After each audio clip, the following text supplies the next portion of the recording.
Setiap muslim tentu ingin setidaknya merasakan bertemu dengan Allah Subhanahu wa taala. Secara umum, kita beranggapan berjumpa dengan Allah Subhanahu wa taala hanya bisa dilakukan melalui ibadah-ibadah ritual seperti sholat, berdoa, berzikir, sampai pergi ke tempat-tempat suci seperti Makkah Al-Mukarramah untuk berhaji dan berumrah. Tentu anggapan ini tidak salah, namun tidak 100% benar. Melakukan ibadah ritual saja tanpa berdampak pada akhlak sosial, ibadah tersebut tidak hanya sia-sia tapi juga bisa mendatangkan kecelakaan bagi pengamalnya.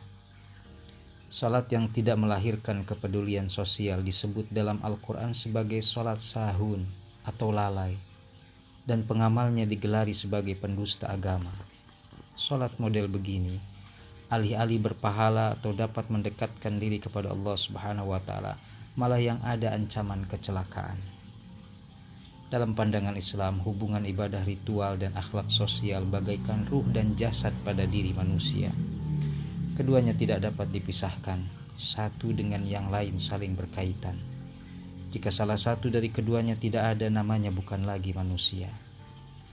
Demikian juga hubungan ibadah ritual dengan akhlak sosial. Keduanya tidak boleh dipisahkan, tapi satu yang lain harus saling berhubungan. Salat yang baik mesti melahirkan kesadaran zakat, infak, dan akhlak yang baik. Mengenai hal tersebut ditegaskan dalam Al-Quran, Surah Al-Baqarah ayat 110. Dan dirikanlah salat dan tunaikan zakat. Demikian juga dalam Surah Al-Ankabut ayat 45. Dirikanlah salat, sesungguhnya salat itu mencegah perbuatan keji dan munkar.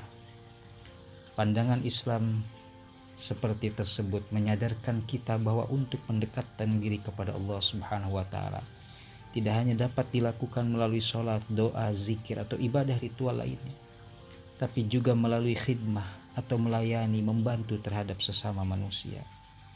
Salah satu indikator kedekatan seorang hamba dengan Allah Subhanahu wa taala adalah mendapat pertolongan darinya. Sabda Nabi SAW, Allah akan senantiasa menolong hambanya sepanjang hamba tersebut menolong saudaranya.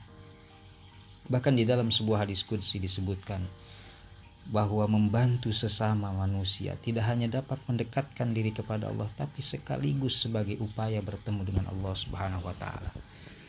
Ketika kita menjenguk orang sakit, memberi makan yang kelaparan, memberi minum yang kehausan, hakikatnya kita sedang bertemu dengan